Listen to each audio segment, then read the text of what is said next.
Okay, boys and girls, so hopefully you already have your materials. It told you on the Google Classroom assignment that you needed to get out your binder, your writing binder, and you have your notes on simple, compound, and conjunctions. We're going to be continuing to take notes in there today. You will also need a pencil and some worksheets. There's a front and back worksheet on the side table. So if you do not have that, go ahead and pause this and go get it. It says worksheet 11 on the front and 7 on the back. Also, if you have misplaced your notes in your binder, you need to get another copy of those and you will need to make that up. You will need to borrow someone's copy and recopy them. And make sure you put them in your writing binder so that you know where they are. Okay, if you need to pause it and go get your materials. If you are ready to proceed, we are ready to proceed.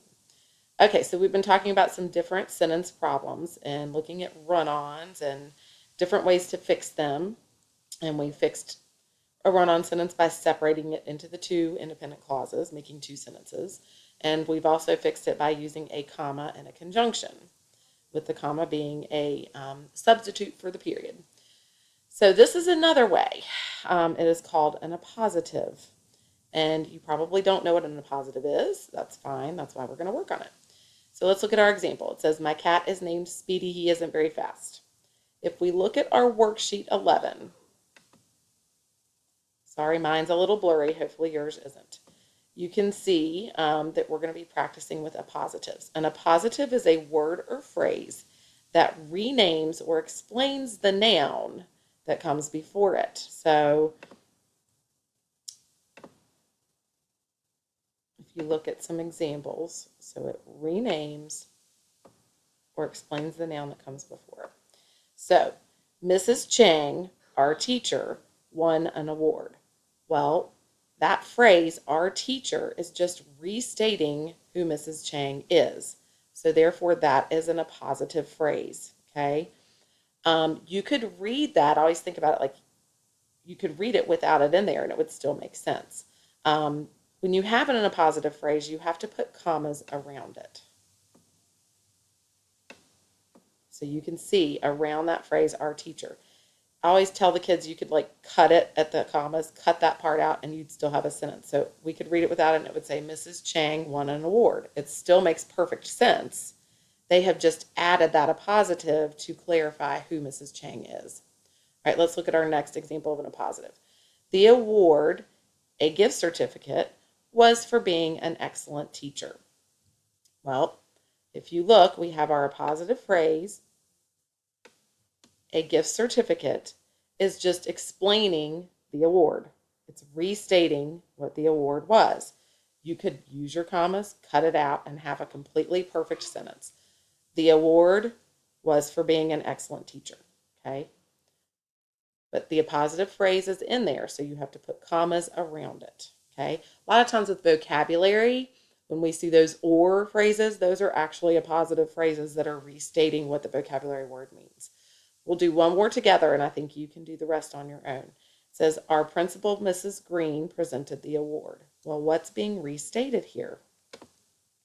Our principal, who is she? Mrs. Green. So we're going to put yikes, commas around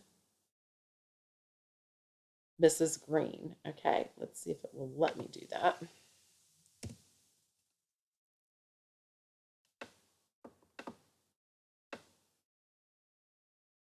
There's one comma. So since that is our positive phrase, it gets surrounded with commas.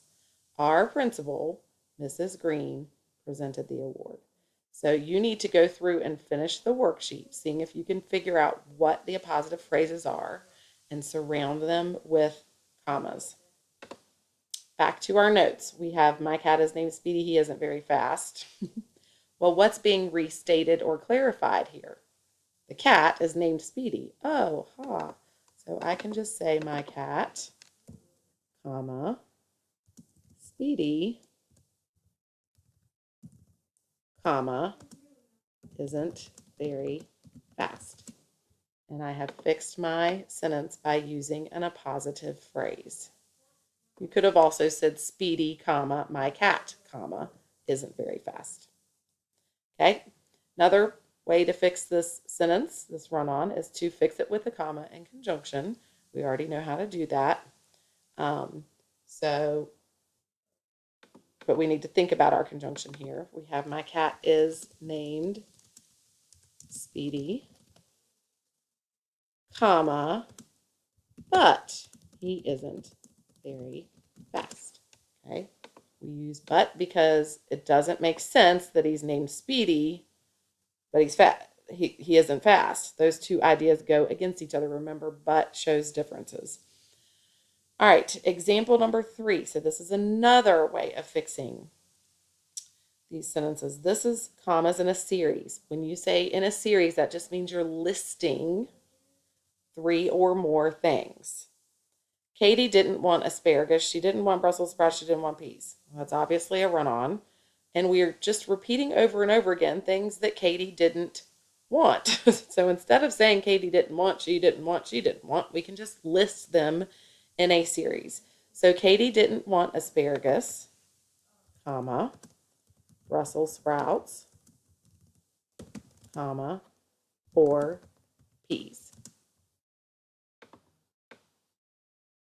That's in a series because you have listed 3 things, asparagus, Brussels sprouts, peas, and you put commas to separate them. So now you're going to look at worksheet 7, commas in the series. We have the example, I have pen pals in Australia, comma, Greece, comma, and Ireland. You're just putting commas between the 3 things that are being listed all throughout. So here they have Antarctica, comma, Europe, and Australia are the smallest continents. Australia is the only country that takes up a whole continent. There's nothing listed there. In line 3, it has many large deserts, some coastal rainforests, and the world's largest coral reef. Okay, some things are being listed there, so we have to figure out what they are. Well, it has many large deserts.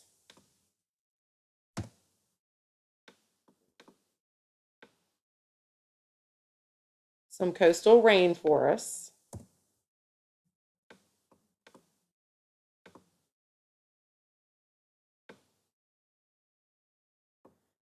And the world. Oh my. And the world's largest coral reef. Wow, this is fun.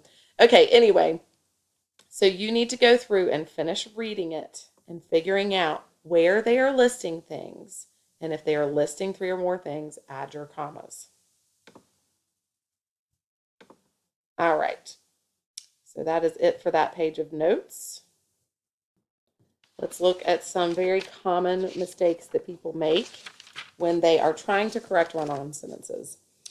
The most common mistake, one of the most common mistakes that I see is called a comma splice.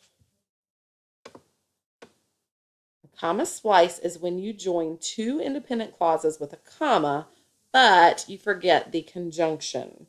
This is incorrect. So, for example, Anthony stacked his chair, he packed his book bag. That is incorrect, okay? When you're joining 2 independent clauses, you have to have 2 things, a comma and a conjunction. So they want you to fix this one with a comma and a conjunction. I've given you the first sentence. Anthony stacked his chair, he packed his book bag. Go ahead and write down what you think, pause my recording, see if you get it right. Okay, well, our 2 ideas go together, so I think it makes perfect sense to say Anthony stacked his chair, comma, and he packed his book bag. So comma and a conjunction. Got to have both or it's a comma splice. All right. Another mistake people make using a comma and conjunction when you don't have 2 complete thoughts. Has to be able to be completely separated. So Sarah and Trisha laughed at the movie and cried. That does not make sense because if you put a period there and take out your conjunction, you're telling me that the sentence is cried. Cried is not a sentence. So you can't do that. So you would just say, Sarah and Trisha laughed at the movie and cried with no comma. Or laughed and cried at the movie. Either way, you do not need the comma because you do not have two sentences. Judy got an A minus on her test, comma, but was not satisfied. Well, let's check it. Pretend this is a period. Judy got an A minus on her test. Is that a sentence? Yes, it is, Mrs. Gregory. Was not satisfied. Is that a sentence? No, because we don't know who was not satisfied. So you do not need a comma and a conjunction. It is not a compound sentence.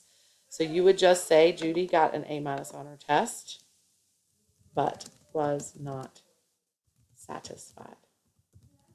You have your conjunction, but you don't put the comma because the comma means there should have been a period there. All right, so hopefully this all makes sense to you, boys and girls. We will be moving on next time to something called complex sentences, but we are done with our notes for today. Make sure you finish both of those worksheets. If you do not finish them, you can just finish them for homework. It's not an awful lot. So, all right, bye-bye.